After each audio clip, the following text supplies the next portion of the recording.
காமராஜர் ஆட்சி அமைப்போம்.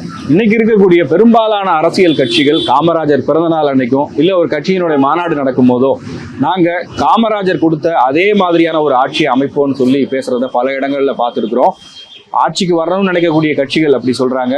புதுசா அரசியலுக்குள்ள நுழையக்கூடியவர்களும் அப்படி பேசுறத பார்த்துருக்குறோம்.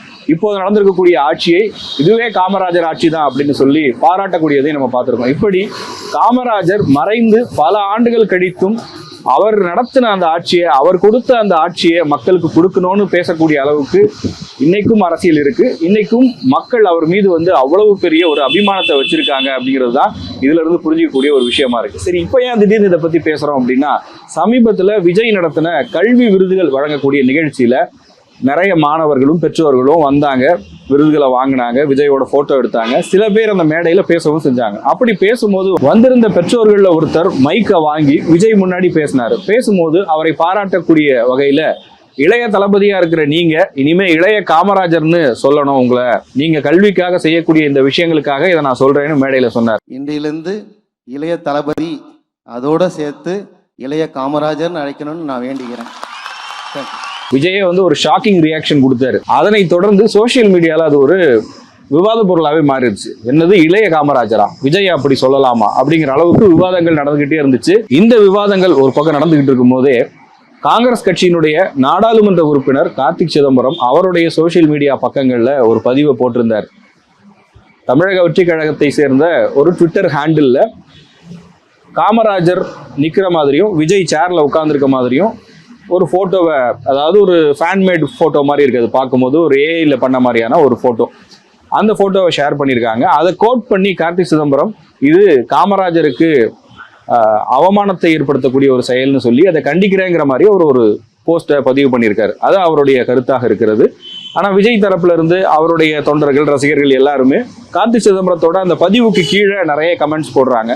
அதுல கேள்விகளை முன்வைக்கிறாங்க. கல்வி விருதுகள் கொடுக்குறாரு, மாணவர்களை ஊக்குவிக்கிறாரு. இன்னைக்கு அந்த விழாவுக்கு வரக்கூடிய மாணவர்களே என்ன சொல்றாங்க, விஜய் அண்ணாவோட போட்டோ எடுத்துக்கோங்கிறதுக்காக நான் நல்லா படித்தேன், இந்த மார்க்ஸ் வாங்கினேன், எனக்கு போன முறை ஒரு மார்க்ல மிஸ் ஆயிருச்சு, இந்த முறை நான் எங்க தொகுதியில டாப் 3ல இன்னைக்கு நான் அவரை சந்திக்கிறேன்னு சொல்லி சொல்றாங்க. அந்த அளவுக்கு விஜய் கொடுக்குற இந்த விருதும் பாராட்டு விழாவும் மாணவர்கள் கல்வியில மேம்படுவதற்கு ஒரு வகையில காரணமா இருக்கு. அப்படி இருக்கும்போது அவரை ஏன் இளைய காமராஜர்னு சொல்லக்கூடாது? நீங்க உங்க கட்சியினுடைய தலைவர்கள், காங்கிரஸை சேர்ந்த சிலரே திமுக ஆட்சியை காமராஜர் ஆட்சின்னு சொல்லி பாராட்டுறாங்களே, அதெல்லாம் நீங்க ஏத்துக்கிறீங்களா அப்படின்னு சொல்லி நிறைய கேள்விகளை எழுப்பியிருக்காங்க. கார்த்திக் சிதம்பரமும் சில கமெண்ட்ஸுக்கு பதில் சொல்லியிருக்காரு. செல்வ பெருந்தகை திமுகவினுடைய ஆட்சியை காமராஜர் ஆட்சின்னு சொன்ன அந்த கருத்துல எனக்கு உடன்பாடு இல்லைன்னு கூட சொல்லியிருக்காரு. கார்த்திக் சிதம்பரத்தை பொறுத்த வரைக்கும் பொதுவாகவே இந்த மாதிரி அவர் பேசக்கூடிய கருத்துக்கள் அப்படிங்கிறது துணிச்சலாம் சில விஷயங்களை பேசுவார். சோசியல் மீடியாவில் அது ஆளுங்கட்சியாக இருந்தாலும் சரி, அவங்க கூட்டணி கட்சியாக இருந்தாலும் சரி, அவங்களை கிரிட்டிசைஸ் பண்ணுறதை எப்போவுமே பண்ணிக்கிட்டே இருப்பார். எதிர்கட்சியாக இருந்தாலும் பாராட்டக்கூடிய விஷயங்களையும் சோசியல் மீடியாவில் பதிவு பண்ணுவார். அது அவருடைய தன்மை. காமராஜர் ஆட்சி அப்படிங்கிற இந்த விஷயத்தை பொறுத்த வரைக்கும் தமிழ்நாட்டில் காமராஜருடைய அந்த பெயருக்கும் அவருடைய புகழுக்கும் இருக்கக்கூடிய மரியாதை இருக்கு இல்லையா, அதுதான் அரசியல் கட்சிகளை இன்னைக்கும் காமராஜர் பேரை திரும்ப திரும்ப சொல்ல வச்சுக்கிட்டே இருக்கு. அந்த அளவுக்கு காமராஜருடைய பங்கு என்பதும் தமிழ் சமுதாயத்துல கல்விக்கு அவர் ஆற்றிய பங்கு, இப்படி சொல்லிக்கிட்டே போகலாம். நிறைய விஷயங்களை அவர் பண்ணியிருக்காரு.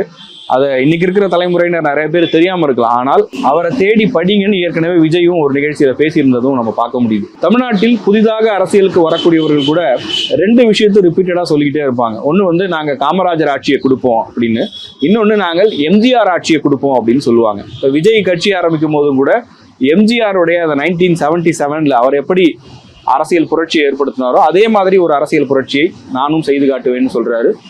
காமராஜரை அவருடைய கொள்கை வழிகாட்டியாக வச்சிருக்காரு.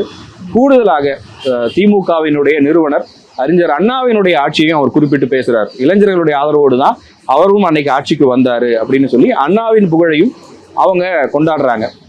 தமிழ்நாட்டில் 3 எழுத்து மந்திரம் மீண்டும் ஒழிக்க போகுதுன்னு சொல்லி அண்ணா, எம்ஜிஆர் கட் அவுட்டை விஜயனுடைய அரசியலுக்கு ஒரு முன்னோடியாக வழிகாட்டுதல் தரக்கூடிய தலைவர்களாக காண்பிப்பது போல விஜய் கட்சியினுடைய கொள்கை விளக்க பாடல்லையே அவங்க அண்ணாவையும் கொண்டாடுறாங்க, எம்ஜிஆரையும் அவர் பல இடங்கள்ல மேற்கோள் காட்டி பேசுறாரு. அந்த வகையில காமராஜரை வழிகாட்டியாகவும் எடுத்து கொண்டிருக்கிறாரு. இந்த விவாதங்களை எல்லாம் கடந்து தமிழ்நாட்டு மக்களுக்கும் காமராஜருடைய ஆட்சி, அவர் கல்விக்கு கொடுத்த முக்கியத்துவம் எப்போதுமே தரப்படணும் அப்படிங்கிற எதிர்பார்ப்பு இருக்கு. அதனாலதான் காமராஜருடைய பிறந்த நாள்லையும் நினைவு நாள்லையும் ஒட்டுமொத்த தமிழ்நாடு மக்களும் அவருக்கு மிகப்பெரிய அளவுக்கு மரியாதையை செலுத்துறாங்க. இன்னைக்கு அரசியலை பத்தி தெரியாதவங்களோ இல்லை அரசியலை பிடிக்காதவங்களோ எந்த கட்சியை சேர்ந்தவங்களா இருந்தாலும் காமராஜர் அப்படின்னு சொன்னா அவங்க எல்லாருக்குமே இந்த மாதிரி தான் ஒருத்தர் ஆட்சி பண்ணணும் அப்படிங்கிற ஒரு எண்ணம் மனசுக்குள்ள வரும். இன்னைக்கு தமிழ்நாட்டிலையும் கல்விக்கான முக்கியத்துவம் எந்த அளவுக்கு இருக்கிறது அப்படிங்கிறதுக்கும் இது சரியான உதாரணம் தான். விஜய் அரசியல் பண்ணணும் அப்படின்னா எத்தனையோ வகைகளில் அரசியல் பண்ணலாம், வேற வேற நிகழ்ச்சிகளை நடத்தலாம். பட் கல்விக்கு முக்கியத்துவம் கொடுக்கணும், படிப்பு ரொம்ப முக்கியங்கிறத வலியுறுத்தக்கூடிய வகையில் மாணவர்களுக்கு விருது கொடுக்குறாரு. இதே போல தமிழ்நாட்டில் நடிகர் சூர்யா அவருடைய அகரம் ஃபவுண்டேஷன் பல ஆண்டுகளாக ஏழை மாணவர்களுக்கும் விளிம்பு நிலையில் இருக்கக்கூடிய மாணவர்களும் உயர்கல்வி படிப்பதற்கும் அவங்க வாழ்க்கையில முன்னேறுவதற்கும் எத்தனையோ உதவிகளை செஞ்சிருக்காங்க. சூர்யா தான் ஒரு நடிகன் என்பதை விட அகரம் ஃபவுண்டேஷன் நிறுவனர், அதன் மூலமாக நிறைய குழந்தைகள் படிப்புக்கு நான் உதவியா இருக்கின்றது தான் பெருமைன்னு சொல்லி பல இடங்கள்ல பதிவு பண்ணியிருக்காரு. தமிழ்நாட்டில் அரசியல் ரீதியா பார்க்கும்போதும் சரி, இப்போது இருக்கிற ஆளுங்கட்சி முதலமைச்சர் மு.க. ஸ்டாலின் பல மேடைகளில் படிப்பினுடைய முக்கியத்துவத்தை சொல்லியிருக்காரு. படிப்பு தான் உங்களுடைய வாழ்க்கையை மாற்றும், படிக்காம லைஃப்ல முன்னேறிடலாம் அப்படின்னு யாராவது உங்களுக்கு 2 உதாரணத்தை சொன்னாங்கன்னா படிச்சு முன்னேறின 1000 உதாரணத்தை என்னால் சொல்ல முடியும். படிப்பு ரொம்ப முக்கியம், நீங்க படிங்க, அதுக்கு நாங்கள் எப்பவும் தயாரா இருப்போம்னு முதலமைச்சர் மு.க. ஸ்டாலினும் பல மேடைகளில் சொல்லிக்கிட்டே இருக்காரு. கடந்த ஆட்சி காலத்துல எடப்பாடி பழனிசாமி அவரும் கல்விக்கான திட்டங்கள் இல்ல கல்வி தொடர்பான விஷயங்கள்ல அந்த ஆட்சியிலையும் ஏழை மாணவர்களுக்கு நீட் தேர்வுல 7.5% ரிசர்வேஷன் கொண்டு வந்ததா இருக்கட்டும். இப்படி தமிழ்நாடு சுதந்திரம் அடைந்த பிறகு பல ஆண்டுகள்ல பல முதலமைச்சர்களால கல்விக்கான முக்கியத்துவம் அப்படிங்கிறது எப்போதுமே இருந்து வந்திருக்கிறது. அந்த வகையில் காமராஜரனுடைய புகழ் இன்னைக்கும் நிலைச்சிருக்கு. காமராஜர் பேரை சொல்லி இன்னைக்கும் அரசியல்வாதிகள் பேச வேண்டிய தேவை இருக்கு அப்படிங்கிறது ஒரு பக்கம் இருக்கு. இன்னொரு பக்கம் ஒரு மாபெரும் தலைவர்களை இன்னொருத்தரோட ஒப்பிடுவது சரியா அப்படிங்கிற கேள்விகள் வைப்பதும் தவறில்லைன்னு தான் நினைக்கிறேன். ஏன்னா விஜயை கூட ஒரு மேடையில சொல்லியிருந்தாரு, சினிமால அவரை சூப்பர் ஸ்டாரோடு ஒப்பிட்ட போதும், சூப்பர் ஸ்டார் பட்டம் குறித்த சர்ச்சை வந்த போதும், சூப்பர் ஸ்டார்னா அது ஒருத்தர் தான், உலகநாயகன்னா அது ஒருத்தர் தான், புரட்சி கலைஞர்னா அது ஒருத்தர் தான், தல அஜித்னால அது ஒருத்தர் தான் சொல்லி சினிமாலேயே அப்படியான ஒரு விஷயத்த ரொம்ப கிளியரா அவர் தெளிவுபடுத்தியிருந்தாரு. சினிமாலேயே அப்படி இருக்கும்போது அரசியல்ல தமிழ்நாட்டிற்காக மிகப்பெரிய அளவுக்கு பங்காற்றி இருக்கக்கூடிய தலைவர்களை நம்ம கொண்டாடணும். அவங்கள மாதிரி தான் தலைவர்கள் உருவாகணும் அப்படிங்கிற எண்ணத்துல அந்த தலைவர்களை போற்றி அவர்கள் வழியில் வரணும்னு நினைக்கிற எந்த ஒரு தப்பும் இல்லை. பட் கம்பேரிசன்ஸ் வேணுமா வேணாமா அப்படிங்கிறது நிச்சயமா ஒவ்வொரு தலைவர்களுடைய மாண்பையும் அவர்களுடைய பங்களிப்பையும் பார்க்கும்போது நமக்கே புரியும். நீங்க என்ன நினைக்கிறீங்க? உங்களுடைய கருத்துக்களை கமெண்ட் செக்ஷன்ல பதிவு பண்ணுங்க.